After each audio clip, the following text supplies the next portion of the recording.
Hi, listeners. This is Vivian. Today, we will be discussing adverse childhood events, also referred to as ACEs. This will be a two-part series interviewing Dr. Cathy Parrish to specifically discuss parenting children after the death of a parent. Please be aware that this content may be upsetting or triggering for some listeners. Welcome back to 10 Kids, 2 Docs, Parenting Insights from Pediatrician Moms.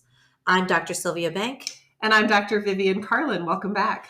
Today, we are very excited because we have a special guest, and I would like her to introduce herself. Hi, I'm Dr. Cathy Parrish. I have been practicing pediatrics for almost 40 years, and I am currently retired. I am also the mom of 4 kids. So today we are actually 14 kids, 3 docs.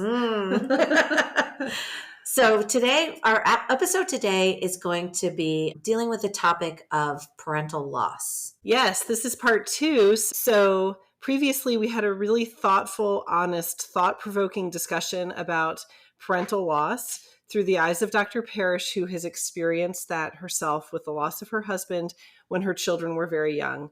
And I really look forward to going further on this issue and just gaining more insight and wisdom into helping children cope with the loss of a parent. Let's dive in. Welcome to the 10 Kids, 2 Docs podcast. Seasoned pediatricians and longtime friends, Sylvia Bank and Vivian Carlin have counseled thousands of parents and are raising 4 and 6 kids, respectively. Join these doctor moms as they incorporate fun and their combined wisdom and experience to share parenting insights for anyone looking for practical and trustworthy guidance. Please note that this podcast is not intended to be a substitute for professional medical advice, diagnosis, or treatment from your doctor. So I'd really like to hear from you, Cathy, how you counsel parents. I think the first thing I would say is to be empathetic. You can't tell people it's all right, it's going to be all right, it's going to go away. I think it's important to be there for them, to give them a hug if you feel comfortable doing that, and say, this is horrible. I'm here for you for whatever you need. However I can help, I'm here. That's the gift we can give people, our time, listening. They need a safe space where they can say, I'm not coping. How do I get help for myself? My kid's not sleeping at night. How do you help that? My daughter's not eating. I think she's becoming anorexic because of this. Grief does affect everyone differently. I think another important thing to tell people is there's no time schedule. It doesn't have to be all better in 2 months, in 3 months, in a year. People grieve at their own pace, at their own rate. I think it's important to say that person was important in your lives, and keeping his memory or her memory alive is a good thing. Having pictures around, writing down stories, making a remembrance book, those are all helpful things that keep that person alive in one respect for your kids and for your family. Continue to keep that person as a positive thing in their lives. My kids weren't parentless. They had a father. And he continues to be there for them in a different way. So I think all of those things, be empathetic, listen, provide the support people need. Don't placate them and act like this is no big deal and it's going to go away. And encourage them to keep their memories alive, that it's a positive part of this process. Yeah, I think that's a very important point, because many adults, part of their coping is to not talk about it. And I know that can be difficult to talk about it, but when we're trying to shepherd our children through grieving, I think it's important to create opportunities for them to be able to talk, because they may not on their own. And part of that is by keeping the memory alive, by allowing that person to still be present in their life by the communication that you have about them. Exactly. And I can't tell you how many families in my practice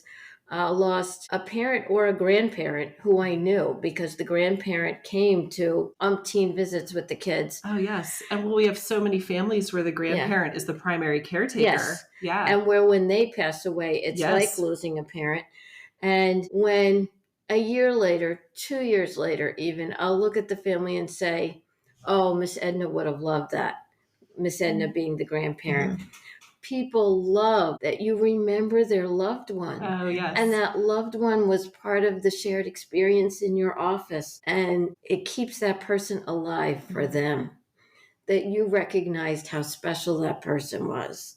Oh, I think that's such great advice. Do you think so I counsel some patients in my practice that have had parental loss, and some of them have been with children even younger than yours were. And the grandparent, the primary caretaker will ask, they don't remember. They're so young, not just 6, like 2 years old or younger. Do we even, should we move on? Or do we even, how often, do we even talk about their mother? I can't talk about her without crying myself. Is that healthy for my toddler to see me talking about their mother and crying all the time? This is the type of question sometimes I get. So for toddlers, I think that crying would be very upsetting just because they don't understand it at all, right? When a toddler sees a parent upset, they think they should be upset and they start to cry. So I think the crying part, till you're past the point where you can talk about them without breaking down, I wouldn't do that in front of a toddler. Okay. Because it will set them off and they won't know why they're crying. But on the flip side, having pictures around, and as they grow up, this was your dad. And I remember when he did that, when he was your age.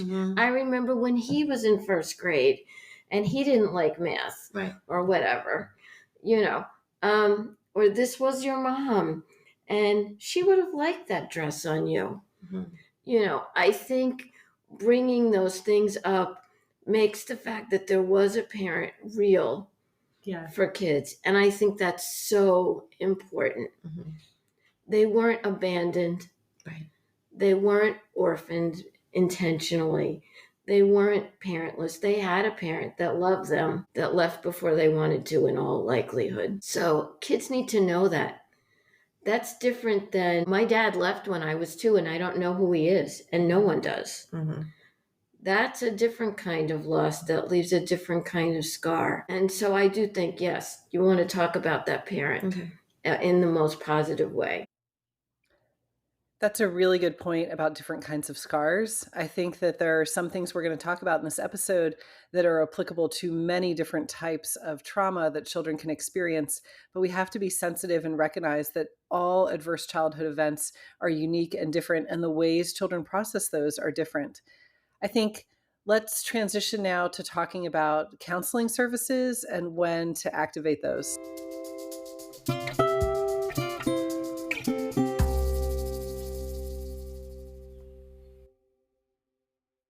I have a question about your advice in seeking mental health services for children. When is it necessary? Do you always advise it after they've had parental loss? At what age? When would you advise parents to get them linked in? So in general, much the same as in any situation where I advise mental health, when the child isn't coping on a day-to-day basis and the parent is looking for help with how to get them coping better, less anxious, less angry, functioning more like themselves in school, not beating up friends, all those kinds of things. Those would be the points at which I would recommend they get some mental health. And I, at that point, might even remind them that this could relate all the way back to when their dad passed away a year and a half ago. And they're now dealing with it for real. I don't instantly recommend it after a parent dies. Someone did that for us, and we wound up at a grief session for kids that had lost, most of them had lost their parent to cancer, which was not our experience. That's a much different, it's a very significant loss. I don't want to minimize it, but that's a loss that becomes anticipated over a long period of time, which is different than waving goodbye to your dad in the driveway in the morning and him never coming home again. And that's why the cancer grief is so different. That whole thing, no goodbye. Yes. For me either. Yes. That part. it's still not good. Yeah. I can tell you all these years later, that's still like, there are all these conversations we would have had in my head. Like to prepare. Mm-hmm. Yeah.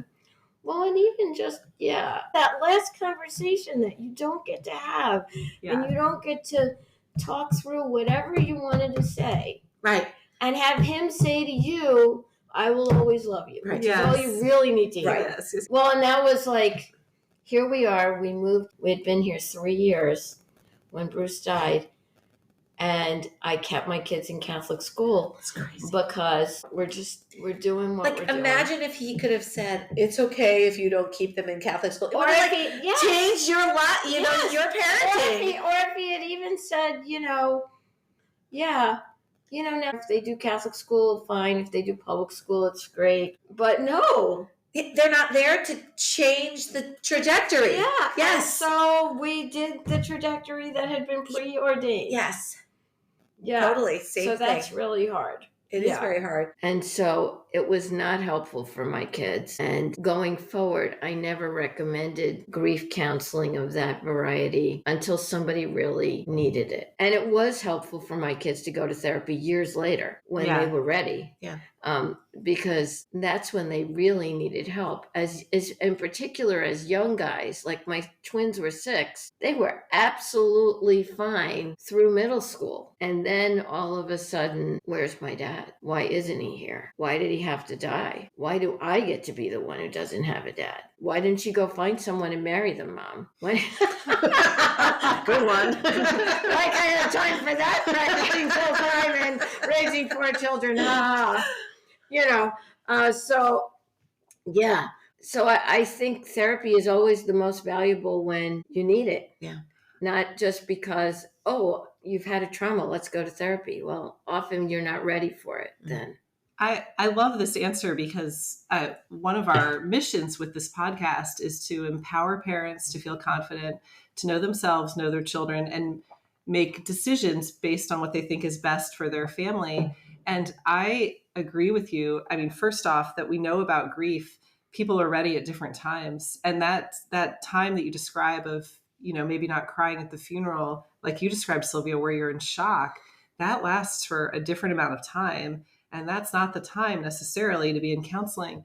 I also am very sensitive to, I think in the medical profession, we have to be careful about putting too much on parents to imply, to be a good parent, you need to start grief counseling. Actually adding that one appointment a week, maybe the straw that breaks the camel's back. I mean, there's so much on their plate already. So I really want us to be able to empower parents to make a decision that's best for them. And I just love what you said, because sometimes that grief counseling is most effective and important later on. And you recognize that because you know your child best. Is there anything else that you want to add to this episode? I would just say, remember that becoming a single parent on very little or no notice is a tremendous stress on the parent as well. And don't forget, when they come in for checkups with their kids, even if it's at the end of the visit, to say, how are you doing? Mm-hmm. How's it going? What do you do for yourself? It only takes a minute. And I've had some amazing conversations with people over the years and gotten them some help when they needed it because I asked that question. It is really difficult. It's difficult to be a parent in 2025, but to be a single parent means every decision you make that's important, you make by yourself.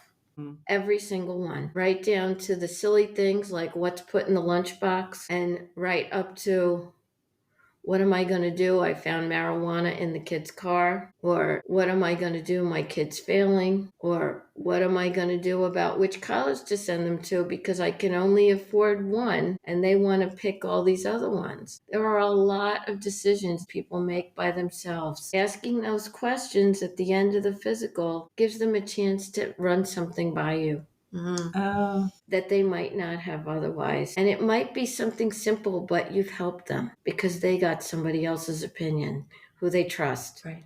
Remember, parents trust you too. They really do. And you're there for them as an ongoing partner in this relationship, taking care of their children with them. And that's so valuable to them. Thank you. I will also point out, Cathy, that when you talked about what good comes out of parental loss and the closeness that your family has, I would also say that I think there's probably a lot of ways it's made you a better pediatrician. Just hearing you talk about your empathy for your patients is very, very meaningful. And I wanted to take a moment to thank you for coming on our show, and your storytelling and your honesty. It means a lot to us that you believe in our show and are willing to, really help try to reach people here.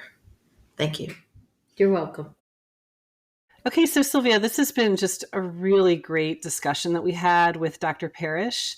And now that interview is over, this is time for you and I to just come back and reflect on some of the things that we talked about and maybe give some summary points.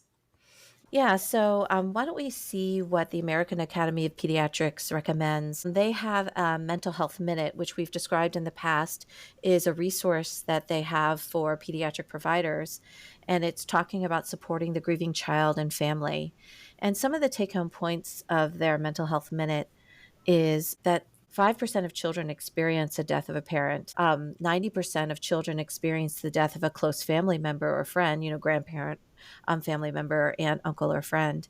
And bereavement has a significant and often long-term impact on a child's learning, their social and emotional development, their behavior and adjustment.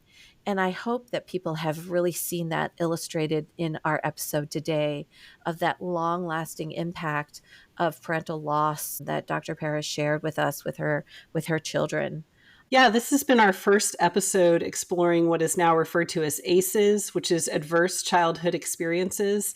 Those include physical abuse, emotional abuse, sexual abuse, domestic violence, parental substance abuse, mental illness, experiencing suicide or death, and then crime or imprisoned family member. And I think that a lot of the principles we discussed today are applicable to many of these different traumas that children can experience. I really liked the point about how grief is different under different circumstances and for different people and different children. And I think that's why that makes this hard to discuss, is that it really looks different for everyone and circumstances are so different. Yeah. Something that Dr. Parrish said that really sticks out in my mind is, as a parent supporting your children, possibly through the loss of their other parent, knowing what that looks like, right? Like how can that grief be manifested in different aspects of their behavior and how different aspects of their lives, right? Yeah, something I'd like to bring up is that it's important to give children an opportunity to express their grief. Not all children will be forthright about that or even know that that's what they're feeling. Yeah. So I think as a parent, we can foster discussions about the person that we are grieving over. I think it's also important to remind our children that it is good and normal to grieve, right? Yeah. When they're sobbing, when they're stressed and they don't understand why, it's normal to remind them that this is good because it just shows that you love that person so much. And that's a very, very good thing and will always be part of who you are. I think it's also an opportunity to give children a chance to ask questions. We didn't get to this on the episode, but particularly with toddlers and young school-age children, they can be prone to really questioning and maybe even feeling some guilt, like trying to understand the circumstances in ways that we take for granted as adults, and having a open conversation where they're allowed to ask questions that may even seem silly, right?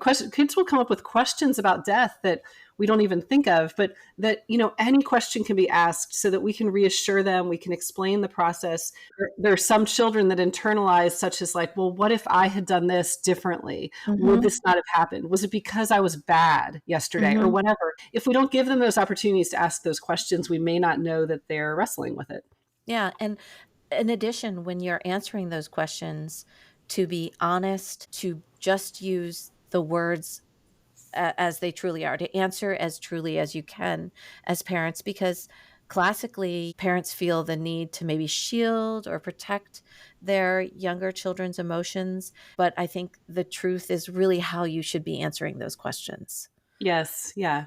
And then sometimes when the answer is, I don't know, it's okay as a parent to say, I don't know, I'm not sure, right? Yes. Yes. I also think it's good and okay as a parent to let your child know that you grieve as well, that you cry, that you miss them, that these things remind you of them, that you're also grieving. Having gone through, the experience of losing a parent as a teenager, I have counseled a lot of friends and patients about when they have suffered a loss. And one of the things that I want to share with our listeners, that I share with a lot of people, is that even though it was very difficult and very tragic, right? It is something that was difficult for me to overcome as a child.